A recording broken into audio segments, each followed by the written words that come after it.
நான் கேரளாலேருந்து வர்றேன். என் பேர் அஸ்மின். அண்ட் எனக்கு தமிழில் பேசணும்னு இருக்குது, அதனால கொஞ்சம் மிஸ்டேக்ஸ் இருக்கும். ஏதாவது தப்பு இருந்தால் மன்னிச்சிடுங்க. நான் சின்ன வயசில் இருக்கும்போதே இந்த படங்கள் எல்லாம் பார்த்துட்டு வீட்டில் வந்துட்டு நான் அந்த மாதிரி ஆக்ட் பண்ணுறதுக்கு ட்ரை பண்ணுறேன். அந்த ஒரு பொண்ணு என் உள்ளுக்குள்ளே இருக்கு.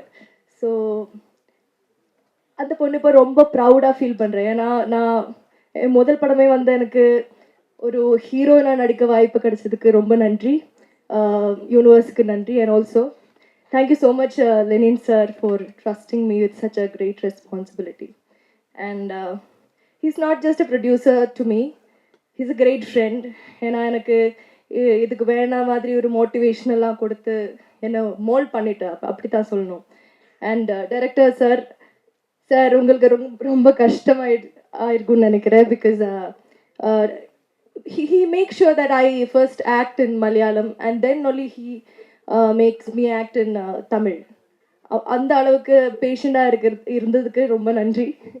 அண்ட் ஆல்சோ எனக்கு இதில் கிடைச்ச இன்னொரு பாகியம் என்னன்னா, நான் ஆர்வி சாரோட பொண்ணாக நடிச்சிருக்கேன். அது ஒரு ப்ரிவிலேஜாக நினைக்கிறேன்.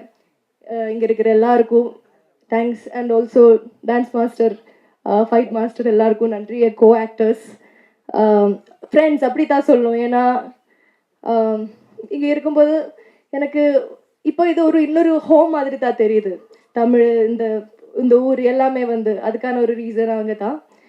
அண்ட் ஆல்சோ இன்னைக்கு ஆடியோ லான்ச். ஸோ நான் நிறைய ஐம் வெரி நர்வஸ் நவ். நான் நிறைய மேடையில் இதுக்கு முன்னாடி பெர்ஃபார்ம் பண்ணியிருக்கேன், நிறைய க்ரௌடுக்கு முன்னாடி எல்லாம். ஆனால் இந்த அளவுக்கு நர்வஸ் ஆனது கிடையாது. Kailash Chetta, you have done a great job with the music. I'm in love with Millera, by the way. So அதுக்கு ஆக்சுவலி காப்பிரைட் கூட கேட்கணும். ஏன்னா I have listened to this song many times. I think every single day I listen to this song. So இந்த ஒரு opportunity நான் அதோட 4 lines பாட விரும்புகிறேன். I'm so sorry if I make any mistakes. So yeah. மிளரா மிரந்தேனே, உயிரெல்லாம் கலைந்தாயினே, உனையே நினைத்தேனே, நினைவெல்லாம் நிறைந்தாயினே, என் விழிரண்டுமே உன்னோடுதான் கதை பேச தவிக்கின்றதே, என் நிழல் என்பதும் உன்னை பார்த்ததும் இனி முந்தி தோல் சாயுதே. Thank you so much for giving me the tune to my life, Kailash Chetta. You are the hero of today. And everybody, thank you so much. And in the universe, nandi சொல்லணும் நான். And that's it. Thank you so much. அவர் பொன்பாத்திவன் sir சொன்ன மாதிரி starting வந்து ஆக்சுவலாக அவர் 2 line சொன்னார். நான் எப்படி யோசிச்சேன்னா, எந்த லைன் வந்து எடுத்தால் பட்ஜெட் கம்மியாகும் அப்படின்னு தான் யோசித்தேன். அதில் ஒரு லைன் வந்து அவர் இப்போ நம்ம எடுத்த இது ஃபஸ்ட்டு அவர் சொன்னது என்னென்னா, நீங்கள் காலேஜ் ஸ்டூடெண்ட்டோட சார், அங்கே ஸ்டூடெண்ட்டோட அண்ணன் அப்படின்னு சொன்னார். சரி, நம்ம வயசுக்கு கரெக்டாக இருக்கும் அப்படின்னு தான் பிளான் பண்ணேன். கடைசியாக புக்கை கொண்டு வந்து கொடுக்கும்போது நீங்கள் தான் சார் அந்த ஸ்டூடெண்ட் அப்படின்றாரு. அதுக்கப்புறம் நான் வெயிட்லாம் கம்மி பண்ணி அந்த லுக்கை கொண்டு வரதுக்கு ரொம்ப கஷ்டப்பட்டேன். அவர் கொடுத்த புக்லெட் எப்படி இருக்குன்னா, இவ்வளோ பெரிய சைஸ் இருக்கும். அதை வச்சு ஒரு 4 பாகுபலி எடுக்கலாம். அதை ஃபுல்லாக நான் ஷூட் பண்ணேன்னா ஒரு 5 வருஷம் 10 வருஷம் எடுக்கிறதுக்கு. அவ்வளோ கொடுத்தது. ராமாயணம் மாதிரி நாங்கள் ஒரு எபிசோடு மட்டும் எடுத்து அதை பண்ண, அந்த ஃபுல் ஸ்கிரிப்ட் என்கிட்ட இருக்குது சார், இன்னும் 4 படம் பண்ணலாம். அவர் சொன்னார் இல்லை, இந்த மாதிரி ஸ்டூடெண்ட்ஸ்லாம் கூப்பிட்டு நான் வந்து அவருக்கு இப்போ கரண்ட் ட்ரெண்டில் என்ன இருக்குது அப்படின்னு சொல்லிட்டு, அதேமாதிரி போலீஸ் டிபார்ட்மெண்ட்டில் கொஞ்சம் பேர் வந்து ஹெல்ப் பண்ணாங்க. நிறைய கதை கிடச்சிருக்கு அவருக்கு. நான் சொன்னேன் எல்லா கதையை வச்சு இன்னொரு 10 படம் எடுக்கலாம். அவர் அவ்வளோ க்ரைம் ஸ்டோரி கிடச்சிருக்கு, அவ்வளோ த்ரில்லர் கிடச்சிருக்கு. சூப்பர் சார், நல்லா பயங்கர கோஆப்ரேட்டிவ். நாங்கள் என்ன எதிர்பார்த்தோமோ அது வந்து கரெக்டாக பண்ணி கொடுத்துருவார். Thank you so much sir. அதேமாதிரி ஆர்ட் டைரக்டர் சார், அவர் சொன்ன மாதிரி ஃபஸ்ட்டு வேறு ஒரு ஆர்ட் டைரக்டர் தான் வந்தார். அவருக்கு பிடிக்கல போல இருக்குது, 6 நாளில் போயிட்டார். அதுக்கப்புறம் தலைவர் தான் கடைசி வரைக்கும் இருந்து அவர் வெளியே வாங்குற பேமெண்ட்டே வேறு. பட் எங்களால் அவ்வளோ பேமெண்ட் கொடுக்க முடியல, நாங்கள் ரொம்ப கம்மியாக தான் கொடுத்தோம். பட் எங்களுக்கு என்ன வேணுமோ அதை வந்து பர்ஃபெக்டாக செஞ்சு கொடுத்தாரு. ரொம்ப நன்றி சார். அப்புறம் மேக்கப், கொரியோகிராஃபர் எல்லாமே வந்து சூப்பராக ஒர்க் பண்ணியிருக்காங்க. அண்ட் ஸ்டண்ட் மாஸ்டர் நம்ம பேந்தம் பிரதீப் சார், அவர் பயங்கர ஜாலி, செம ஃபன்னாக இருக்கும். அவர் ஃபைட்டு முடிச்ச உடனே ஃபஸ்ட்டு வேலை போயிட்டு வாசுருதி போகலான்னு ஹீரோனை தான் கூப்பிட்டு போவார் ஷூட்டிங்கில் சார். ரிகர்சல் தான் சொல்றேன், சண்டை போடுறது நானு, வாஸ்ருதி அப்படின்னு அதோட ஃபேவரட் டைலாக். அது மாதிரி பட் எங்களை ஒரு புது டீம் மாதிரி அப்போ எனக்கு ஃபைட்லாம் வருமா அப்படின்னு கேட்டார். சார் பார்த்துக்கலாம் அப்படின்னா சூப்பராக வேலை வாங்கினாரு. அது சான்ஸே இல்லை, செம்ம sir, beautiful. Thank you so much sir. எது சார் வாஸ்ருதியா? ஓ இது சாரி அதான், ஓகே ஓகே. அதுக்கப்புறம் சிங்கர்ஸ் இன்னும் Velmurugan sir, Kavitha Gopi madam and Chinmayi madam, thank you so much. Velmurugan sir வந்து நம்ம கைலாஷ் மேனன்ஜி வந்து பாட்டு ட்ராக் பாடுறதுக்கு இங்கே பண்ணிட்டு இருக்காங்க. எனக்கு கால் வருது, நான் வந்து ஊரில் இருக்கேன். அப்போ அவர் சொல்கிறார், யார் சார் ட்ராக் பாடுறாங்க? சார் யாரோ வேல்முருகன். ஓ அவர் எங்கள் ஊரில் பெரிய சிங்கர்ப்பா. அவருக்கு தெரியல அவர் யாருன்னு. பட் அந்த பாட்டு வந்து அவர் ரெக்கார்ட் பண்ணிட்டு திருப்பி கொச்சின் வந்து காரில் போகிறாரு. நான் ஒரு ஃபங்க்ஷனில் இருந்தேன். அவர் வந்து எனக்காக போயிட்டு அங்கே ஹோட்டலில் வந்து பார்க்கிங்கில் வெயிட் பண்ணிட்டு இருந்தார். நான் வரது ஒரு 2 hours ஆச்சு. காருக்குள்ளே ஃபுல்லாக விண்டோ விட்டு ஃபுல் சவுண்ட் வச்சு அந்த பாட்டை ஒரு 5-6 டைம் ரிப்பீட் மோடில் கேட்டே இருந்தோம். 2 பாட்டு தான், ஆனால் 2மே வந்து சூப்பராக பண்ணியிருக்காரு. அது ஆல்மோஸ்ட் அது சான்ஸே இல்லை சார், அமேசிங் ஒர்க். அவரை பற்றி ஆக்சுவலாக நான் நிறையா பேசணும், அவ்வளோ டைம் இல்லைன்னு, அதனால் இன்னொரு ஈவெண்ட்டில் கண்டிப்பாக நிறையா பேசுகிறேன் சார்.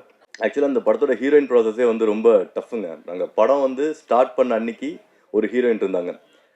சாட்டர்டே அன்னைக்கு ரிஹர்சல் வந்துட்டாங்க. ஒரு சின்ன கான்ஃப்ளிக்ட்டு, அவங்க வந்து கிளம்பிட்டாங்க. ஸோ படம் நாங்கள் ஸ்டார்ட் பண்ணிட்டோம், ஹீரோயின் கிடையாது. அதுக்கப்புறம் ஒரு ஹீரோயின் வந்தாங்க. அதுதான் பயங்கர இன்ட்ரெஸ்டிங். அவங்க வந்துட்டு ஒரு நாள் நடித்தாங்க. அவங்க நடிச்சுட்டு அடுத்த நாள் என்ன ஒரு ஃபங்க்ஷன்னு போயிட்டாங்க. திருப்பி அவங்க சாட்டர்டே வரணும், வரல. ரீசன் கேட்டால் என்ன சொன்னாங்கன்னா, எனக்கு வந்து ப்ரொடக்ஷனில் வந்து சரியாக பார்த்துக்கல அப்படின்னா, அவங்க கூடயே 2 பேர் நிற்கணும், சாப்பிடுங்க சாப்பிடுங்கன்னு கம்பல் பண்ணணும் அப்படின்னு நிறைய ஃபார்மாலிட்டி சொன்னாங்க. எனக்கு இதெல்லாம் அதில் பெருசாக உடன்பாடுலாம் கிடையாது. காசு கொடுக்குறோம், வந்து நடிக்கிறாங்க, அவ்வளோதான் இல்லையா? அதுக்கு மேலே நம்ம உட்காந்து இந்த மாதிரி ட்ரீட்மெண்ட். நான் ஆர்வி விஜயகாந்த் சரி அப்படிலாம் கிடையாது, தங்கமான மனுஷன். அப்புறம் பேசுறது உங்களை பற்றி, வெயிட் பண்ணுங்க. ஸோ அந்த மாதிரி அது 2வது ஹீரோயின். இன்னொரு ஹீரோயின் வந்தாங்க. அவங்க வந்து ரொம்ப பாஷாக இருந்தனால அது எங்கள் ஃபால்ட்டு, அவங்களும் வந்து நடிக்கலை. அதுக்கப்புறம் 4வது ஒரு ஹீரோயின் வந்தாங்க. அவங்க வந்தாங்க, லுக் டெஸ்ட்லாம் பண்ணோம், அவங்க நடிக்க வேண்டியது. அப்புறம் அவங்களும் நடிக்கல. சாமி மாதிரி 5 பேரை கொண்டுட்டு அடுத்ததாக வந்தவங்க தான் அஸ்மின். அவங்க நடிக்காததுக்கா அவங்க திட்டிகிட்டு இருப்பாங்க. ஸோ வந்தாங்க. அப்போ தான் பார்த்தோம், அவங்க ஆக்சுவலாக நாங்கள் ஃபஸ்ட்டு ஹீரோயின் ப்ராசஸ் பண்ணும்போதே இவங்க ஃபோட்டோ நிறைய டைம் எங்களுக்கு வந்திருக்கு. ரிஜெக்டட்னு சொல்லிட்டே இருந்தோம். அப்புறம் திருப்பி வந்துச்சு. நான் சொன்னேன், எத்தனை தடவை இந்த பொண்ணு ஃபோட்டோ அனுப்புவீங்க அப்படின்னா, அப்புறம் அவங்க கேட்டாங்க, சரி ஓகே நீ ஒன்று பண்ணு, அந்த பொண்ணு நல்லா ஃபேஸ் வாஷ் பண்ணிட்டு செல்ஃப் எடுத்து அனுப்ப சொல்லு அப்படின்னா, அதே மாதிரி அவங்க ஃபேஸ் வாஷ் பண்ணி செல்ஃப் எடுத்தாங்க, செலக்டட் அப்படின்ட்டோம். ஸோ அப்படி தான் வந்து ஹீரோயின் வந்து செலக்ட் பண்ணோம். பயங்கர கோஆப்ரேட்டிவ். இன்னொரு செம்ம இன்ட்ரெஸ்டிங்கான மேட்டர் என்னன்னா, இந்த படத்தோட டைட்டில் சொன்னதே ஹீரோயின் தான். அது என்ன இன்சிடென்ட் அப்படின்றத நான் அப்புறம் சொல்றேன், இப்போ சொல்ல மாட்டேன், ஓகேங்களா?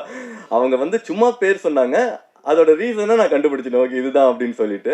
அதுக்கப்புறம் டைரக்டர்கிட்ட சொன்னா, அவர் வந்து சார் சூப்பர் சார் அப்படின்னு சொல்லிட்டு உடனே போயிட்டு சேம்பரில் நாங்கள் அதை ரெஜிஸ்டர் பண்ணிட்டோம். படம் ஆரம்பிக்கும் போது நாங்கள் வச்சிருந்த டைட்டில் வந்து வேற, அது ரொம்ப யூஸ்வலாக இருந்தது. ஆர்வி சார் சொல்லிட்டு சொன்னார், நல்லா இல்லை அப்படின்னு சொல்லிட்டு. Other technicians, thank you everyone. Actors மெயினி, சசி ப்ரோ, அவர் எவ்வளோ ஹைட்டாக இருக்காரு. கிட்டத்தட்ட ஒரு 10-15 நாள் அவர் நான் தோல்லே சுமந்துட்டு இருந்திருக்கேன். கீழே இருந்து மேலே போகிறது, மேலே இருந்து கீழே வர்றது, தோலில் சுமக்கிறது கூட ஈஸிங்க. அது அந்த மாதிரி இருக்கிறது ரொம்ப கஷ்டம். ஏன்னா இந்த சோலார் பாயிண்ட்ல வந்து ப்ரீதிங் ப்ராப்ளம் வரும். அவர் ஒரு டைமும் அவ்வளோ கஷ்டப்பட்டுருக்காரு. கீழே இருந்து ஒரு 3 மாடி 4 மாடி தூக்கிட்டு போவோம், திருப்பியும் டேக் திருப்பி அதை பண்ணிகிட்டே இருப்போம். ஸோ அந்த மாதிரி அவ்வளோ கஷ்டமாக பண்ணிருக்காரு. இவர் அஜய் சூப்பராக பெர்ஃபார்ம் பண்ணிருக்காரு. Tarun, Yashoda madam, sorry madam உங்கள் பேர் எனக்கு தெரியல, அனுஷா அண்ட் இவங்க Revathi, Priyanka, thank you every one. எல்லாமே ரொம்ப ஜாலியாக ஒர்க் பண்ணீங்க. அண்ட் மெயினாக வந்து நான் 2 பேர், எனக்கு படம் ஆரம்பிக்கும் போது நான் சொல்லுவேன், எனக்கு 2 டிபார்ட்மெண்ட் வந்து எல்லா கிராஃப்ட்டுமே ரொம்ப இம்பார்ட்டன்ட் தான். ஆனால் எனக்கு 2 வந்து நான் ரொம்ப ரசிக்கிறது. ஒன்று வந்து எடிட்டிங், இன்னொன்று வந்து மியூசிக். இது 2மே எனக்கு பர்சனலாக நான் ஃபீல் பண்ணுறது. எந்த படமாக இருந்தாலும் எப்படி நம்ம எடுத்தாலும் இவங்க 2 டிபார்ட்மெண்ட்டால் படத்தை காப்பாற்ற முடியுன்றது நான் நம்புகிற விஷயம். அந்த வகையில் லாரன் கிஷோர் போரா வந்து அவர் ரைட்டர் வந்து ஒரு ஸ்கிரிப்ட் கொடுத்தாரு. நாங்கள் ஷூட் பண்ணும்போது வேற ஒன்றா வந்துச்சு. எடிட் டேபிளில் போகும்போது அவர் படத்தை வேற லெவலில் கொண்டு வந்து நிறுத்திட்டாரு. சான்ஸே இல்லை. அந்த அமேசிங் ஒர்க். எனக்கு வந்து அவரை பாராட்டிகிட்டே இருக்கலாம், எனக்கு அவ்வளோ பிடிக்கும் அவரை. அவர்கிட்டே நான் சொல்லிட்டே இருப்பேன், பேசினாரு சார் சூப்பராக பண்ணுறீங்க. ட்ரெய்லர்லாம் வந்து எனக்கு வந்து டைம் வந்து நான் ரொம்ப கீனாக பார்ப்பேன். டைரக்டர் சொன்ன மாதிரி அவர்கிட்ட நான் சொன்னேன், எனக்கு வந்து ட்ரெய்லர் கட் பண்ணணும் சார் அப்படின்னா. எவ்வளோ நாள் ஆகும் நீங்கள் சொல்லுங்கள் சார் அப்படின்னா.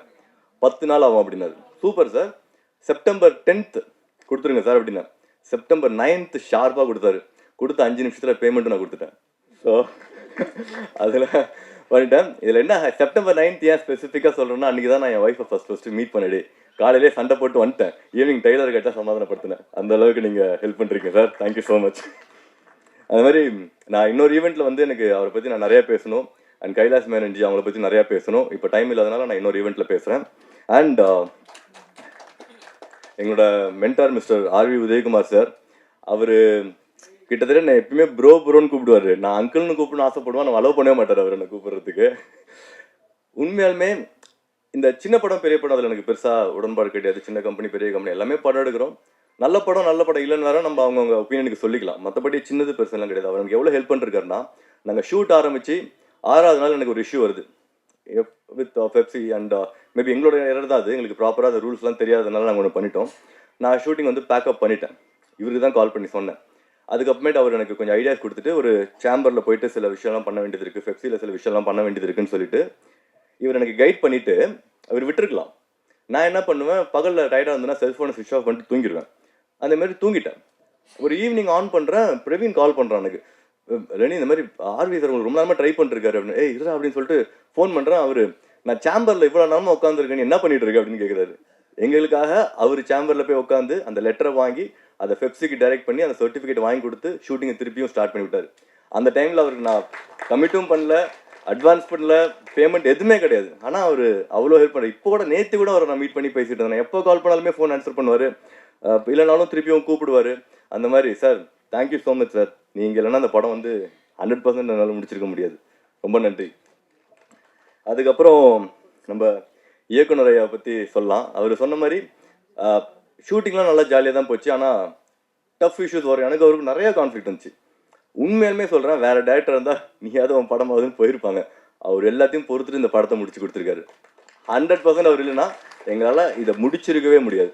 நான் அது நிறைய டைம் சொல்கிறேங்க என் டீம் கிட்ட, பரவாயில்ல அந்த மனுஷன் நம்ம எவ்வளோ வந்தாலுமே, நம்ம ஏதாவது ஹார்ஷாக நடந்துட்டாலுமே ரொம்ப கூலாக வந்து அதை ஹேண்டில் பண்ணி அந்த ஈகோ இல்லாமல் அந்த படத்தை எடுத்துட்டோம், ப்ராப்பராக முடிக்கணும்னு முடிச்சிட்டாரு. சாரி சார், நான் ஏதாவது தப்பு பண்ணியிருந்தா ஓகேங்களா. அண்ட் உங்கள் டீமுக்கும் ரொம்ப நன்றி sir. I love your assistant managers. எனக்கு மெயினாக அந்த மஸ்கா நடித்த பையன்லாம் ரொம்ப பர்சனலாக பிடிக்கும். அவனுக்கு இன்னும் நான் காசு வரல கொடுத்துட்றேன் ஓகேங்களா நடித்ததுக்கு. ஏன்னா நான் ஒரு விஷயம் கமிட் பண்ணேன்னா அதை பண்ணணுன்னு 100% எதிர்பார்ப்பேன். அதே மாதிரி தான் மற்றவங்களும் பண்ணணுன்னு.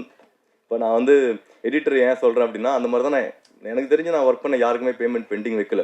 ஷூட்டிங்கை ஸ்டாப் பண்ணிருக்கேன். எனக்கு வந்து ஷெடியூலுக்கு நான் 20 நாள் பிளான் பண்ணுறோம் அப்படின்னா, எனக்கு அந்த காசு 15 நாளில் காலி ஆகிடுச்சுன்னா ஷூட்டிங் டன். இன்னொரு 3 நாள் எடுத்துகிட்டு 1 மாதம் கழிச்சு பேமெண்ட் தர வேலை கிடையாது. அது வந்து பண்ணல, இனிமேல் பண்ணவும் மாட்டேன் நான். நீங்கள் எந்த நம்பிக்கையில் உங்கள் கதையை எனக்கு கொடுத்தீங்கன்னு தெரியல. நான் அந்த கதையை நான் சிறப்பாக பண்ணியிருக்கேன்னு நான் நம்புகிறேன் சார். தென் ப்ரொடக்ஷன் சைட்லேருந்து டேரக்டர் தேடும் பொழுது சார் எப்படி என்னை நம்புறாரு தெரியல. அதுவும் அந்த பறவை போல் ட்ரைலர் பார்த்துருக்காங்க. பார்த்துட்டு அவர் என்னை நம்பி கூப்பிட்டாங்க. அவர் சொன்ன டைமுக்கு நான் போனதால் அவர் என்னை செலக்ட் பண்ணார். நிறைய டேரக்டர் பார்த்துருக்காங்க, பட் யாரும் டைமுக்கு ஏதோ போகலன்ற மாதிரி எனக்கு சொன்னாங்க. நான் ஏதோ ஆன் டைமுக்கு போயிட்டுன்றதுக்காக என்னை செலக்ட் பண்ணியிருக்காரு. அவர் சொன்ன டைமில் நான் வேலையை முடிச்சு கொடுத்துருக்கேன் நான் நம்புகிறேன் சார். உங்களோட நம்பிக்கை, அந்த கதையை நான் சிறப்பாக பண்ணியிருக்கேன் நான் நம்புகிறேன் சார். கோகுல்ண்ணா நெஞ்சிச்சு வாங்க. பிரவீன் சார் கொஞ்சம் எப்படி வாங்க சார். இல்லை அவங்களும் சொல்லிவிட்டு அடுத்தது இருக்குல்ல, இவங்க 2 பேர் இல்லைன்னா இந்த ப்ராஜெக்டில் நான் இல்லை. எண்ட் ஆஃப் டேஸு இந்த ப்ராஜெக்டில் நான் இல்லை. அதாவது எல்லா ப்ராப்ளத்துலேயும் எல்லா பிரச்சனையும் எவ்ரிடே வந்துட்டு சார் உங்களால் முடியும் நீங்கள் பண்ணி கொடுங்க, நீங்கள் தான் இருக்கணும்னு சொல்லிட்டு என்னை அழகாக வழி நடத்துனது இவங்க 2 பேர் தான். பிரவீன் சார், கோகுலண்ணா, இன்னொருத்தர் இருக்காரு இபி, அவர் வரல, சரவணன் சார். சார் நன்றி சார். இந்த வார்த்தை உங்களுக்கு கேட்கும்னு நான் நம்புகிறேன். கோயம்புத்தூரில் இருக்கிறவங்களுக்கு கேட்கும்னு நான் நம்புகிறேன் சார். ரொம்ப நன்றி சார்.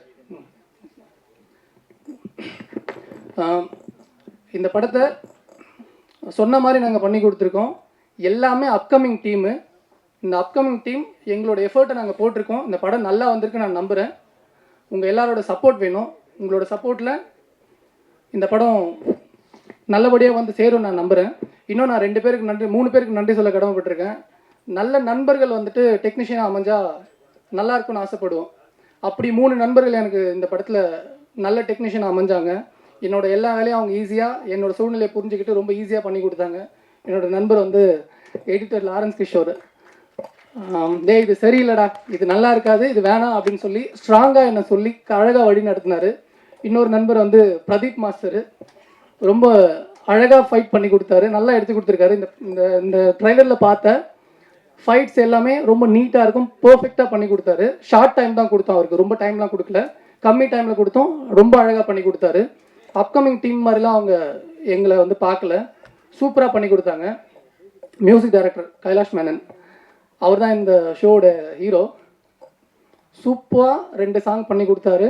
பேக்ரவுண்ட் ஸ்கோரு நம்ம என்ன எதிர்பார்த்தோமோ அதை விட ரொம்ப அழகாக பண்ணி கொடுத்தாரு. இந்த படம் ரொம்ப நல்லா வந்திருக்குன்னா அதுக்கு அவர் முக்கியமான காரணமாக இருப்பார். என்ன சொல்ல, ஒவ்வொரு ஆர்டிஸ்ட்டுக்கும் அழகான தீம் க்ரியேட் பண்ணி ஃபஸ்ட் டைமே, அதாவது ஃபஸ்ட்டு டியூனே வந்துட்டு ரொம்ப நல்லாயிருக்கும். ஒவ்வொருத்தருக்கும் அவர் ஆப்ஷன்ஸ்லாம் தரமாட்டாங்கன்னு இல்லை, அது தேவையும் படலை, ரொம்ப கிளியராக கொடுத்தாரு. நம்ம என்ன எதிர்பார்த்தோமோ அதை விட ரொம்ப நல்லா சிறப்பாக பண்ணி கொடுத்துருக்காரு. நன்றி பிரதர். மேடையில் இருக்கிற எல்லா டேரக்டர்ஸ்க்கும் நன்றி. என்னை விட சீனியர்ஸ் இல்லை, அவங்களாம் வந்துட்டு குருநாதர்கள். சார் உங்கள் எல்லாருக்கும் நன்றி சார். எங்கள் ப்ராஜெக்ட்டுக்கு வந்து எங்களுக்கு சப்போர்ட் பண்ணியிருக்க மித்ரன் சார், உங்களுக்கு ரொம்ப நன்றி சார். உங்களோட படங்கள் நான் பார்த்துருக்கேன் சார், ரொம்ப நன்றி. வசந்தபாலன் சார், படம் பார்த்துருக்கேன்லாம் சொல்லக்கூடாது சார், அது கூட ட்ராவல் பண்ணியிருக்கோம் சார், நன்றி சார். வந்து எங்களை வாழ்த்துற உங்களுக்கு ரொம்ப நன்றி சார். பேரரசு சார் ரொம்ப நன்றி சார். எழில் சார் ரொம்ப நன்றி சார். அப்புறம் ஒரு முக்கியமான பர்சனை பற்றி பேசணும், ஏன்னா அவர் டைம் இல்லைன்னு வேறு சொல்கிறாரு. ஆமாம், இப்போ ஃபோன் வேறு பார்த்துட்டு இருக்காரு. சரி, அவரை பற்றி எப்படி பேசுது எனக்கு தெரியல சார், அவரை பற்றி பேசினா இருக்கலாம்ல சார்? Okay okay sir. ஒரு பெரிய டைரக்டரு, பட் நம்ம அப்கமிங் டைரக்டர் அவர்கிட்ட போயிட்டு சார் இந்த மாதிரி ஒரு கேரக்டருக்கு சார் பண்ணோம் அப்படின்னு சொல்லும் போது அவங்க எவ்வளோ பேரை பார்த்துருப்பாங்க, நம்மளாம் எந்த மூலைக்கு. பட் எந்த விதமான பேச்சும் இல்லாமல் இந்த கேரக்டர் நான் பண்ணுறேன்டா, சரிடா அப்படின்னு சொல்லிட்டு நம்ம என்ன சொல்கிறோமோ ஸ்பாட்டில் அதை மட்டும்தான் செஞ்சார். இந்த தலையீடு சரி இதெல்லாம் பண்ண முடியாதுடா, இது நான் பண்ண மாட்டேன், நான் இந்த டைமுக்கு வர மாட்டேன் அப்படிலாம் இல்லை. நாங்கள் சொல்கிற டைம் எங்களோட கம்ஃபர்டபுளுக்கு தகுந்த மாதிரி அவர் வந்து எங்களை ரொம்ப ரொம்ப சூப்பராக வழி நடத்தி இந்த படத்தை சிறப்பாக எடுத்துகிட்டு வந்து சேர்ந்துருக்காருன்னா ஆர் உதயகுமார் சார் தான் இதுக்கு எல்லாத்துக்கும் காரணம். சார் உண்மையிலேயே உங்ககிட்ட நான் ஒர்க் பண்ணல, பட் ஒர்க் பண்ண அனுபவங்கள் எனக்கு நீங்கள் அங்கே ஸ்பாட்டில் கொடுத்தீங்க சார், நன்றி சார். எப்படி நீங்கள் என்னை பற்றி இங்கே பேச போகிறீங்கன்னு தெரியும் என்னங்க சார்? இல்லை சார், உங்ககிட்ட அப்படி இல்லை சார், உங்ககிட்ட நான் ஒர்க் பண்ணல, அந்த அனுபவத்தை எனக்கு அங்கே கொடுத்தீங்க, அழகாக சொல்லி கொடுத்தீங்க. பொன் பார்த்திபன் சார் சொன்ன மாதிரி ஃபுல் படம் பார்த்ததுக்கப்புறம் டே இதை இங்கே சேஞ்ச் பண்ணால் நல்லா இருக்கும்டா, யோசிச்சு பாருங்கடான்னு தான் சொன்னாரே தவிர இது மாத்திரம் அப்படின்னு சொல்லலை. அவர் சொன்ன ஐடியா ரொம்ப சூப்பராக ஒர்க் அவுட் ஆச்சு, இந்த படத்துக்கு ரொம்ப பலமாகவே இருந்தது. அதுக்காக நாங்கள் தனியாக ஷூட் பண்ணல, ஆல்ரெடி நாங்கள் ஷூட் பண்ணி வச்சுருந்தோம். அவர் சொன்ன ஐடியாவுக்கு தகுந்த மாதிரி நாங்கள் ஷூட் பண்ணி வச்சுருந்தோம். பட் அவர் சொன்னது ஒர்க் அவுட் ஆகிடுச்சு, அதுதான் சீனியர் டெக்னீஷியனுடைய பிரெயின் நினைக்கிறேன். சார் ரொம்ப நன்றி சார். இன்னும் நிறைய பேர் இருக்காங்க, என்னோட நண்பர்கள்லாம் வந்திருக்காங்க, என் சார் வந்திருக்காங்க, ஸ்ரீலங்காலேருந்து ப்ரொடியூசர் சார் வந்திருக்காங்க, என்னோட நண்பர்கள் மிஸ்டர் அம்ருத், அனில், இன்னும் நிறைய பேர் இருக்காங்க. நிறைய பேரை சொல்ல முடியல, தப்பாக எடுத்துக்காதீங்க. இப்போ நான் பேசுகிறேன், நான் ரொம்ப தெளிவாக இருக்கேன். இப்போ இவ்வளோ பேர் சொன்னாங்க, நான் கரெக்டாக என்னோடய வேலையை செஞ்சுருக்கேன், நான் எல்லா விஷயத்தையும் பர்ஃபெக்டாக பண்ணியிருக்கேன்னு சொன்னாங்க. இது எல்லாமே நான் பண்ணல, என் அப்பாவும் என் அம்மாவும், என் அப்பாவாக இருந்து என்னை வழி நடத்துகிற என் தம்பியும், என் அம்மாவாக இருந்து என்னை வழி நடத்திட்டு இருக்க என் தங்கச்சியும், எங்கேயோ இருந்து என்னை சிறப்பாக பார்த்துக்கிற என்னோட மாப்பிள்ளையும், இவங்களுக்கு மட்டும்தான் என்னோட எல்லா சக்ஸஸும் போய் சேரும். நல்லது எல்லாமே அங்கே போய் சேரும், தவறுகள் எல்லாமே என்ன வந்து சேரும். இது எல்லாமே அவங்களுக்கு மட்டும்தான், வினோத்துக்கு இல்லை. இந்த மேடையும் சரி எல்லாமே அவங்க கொடுத்தது. நன்றிம்மா, எல்லாருக்கும் நன்றி, இறைவனுக்கு நன்றி. சார் கடைசியாக உங்களுக்கு சார், ஒரு டைரக்டரை நம்பி அவர் கரெக்டாக அந்த வேலையை கொடுத்தாரு. எனக்கு தேவையானது எல்லாத்தையுமே அவர் அழகாக பண்ணி கொடுத்தாரு. சில விஷயங்கள் இருக்கும், எப்போவுமே வந்துட்டு ஸ்பாட்டில் வந்துட்டு இதை பண்ணலாமா அதை பண்ணலாமான்னு அந்த ஒரு ஆர்குமெண்ட்ஸ் இருக்கும். பட் அதெல்லாம் மீறி நம்ம என்ன சொன்னோமோ அதை ரொம்ப ரொம்ப ரொம்ப சூப்பராக எஃபர்ட் எடுத்து கிளியராக பண்ணார். எடிட்டர் சொன்ன மாதிரி ஃபஸ்ட்டு ஒரு 2 days ஒரு ஒரு ஒரு ஃப்ளோவில் இருந்தது. அதுக்கப்புறம் எப்படி மாறுறேன் பாருங்க அப்படின்னு சொல்லிட்டு அவர் எடுத்த எஃபர்ட்டு இன்றைக்கி நீங்கள் பார்த்தது. டெஃபினட்டாக ஒரு அப்கமிங் ஆர்டிஸ்ட் இல்லை, அது உங்களுக்கு ட்ரைலரில் தெரிஞ்சிருக்கும். இவர் மட்டும் இல்லை, இந்த படத்தில் நடித்த எல்லா ஆர்டிஸ்ட்டும் அவங்களோட சிறப்பை கொடுத்துருக்காங்க. இது வந்து ஒரு அப்கமிங் ஆர்டிஸ்ட் படமாக அவங்க கண்ணுக்கு தெரியாதுன்னு நான் நம்புகிறேன். நாங்கள் வந்து கஷ்டம்லாம் பண்ணல, அவர் சொன்ன மாதிரி கஷ்டப்படல, என்ஜாய் பண்ணி தான் வேலை செஞ்சுருக்கோம். இந்த படம் நல்லா வந்திருக்குன்னா ஹோல் டீமோடைய சப்போர்ட் தான். உங்கள் எல்லாருக்கும் நன்றி.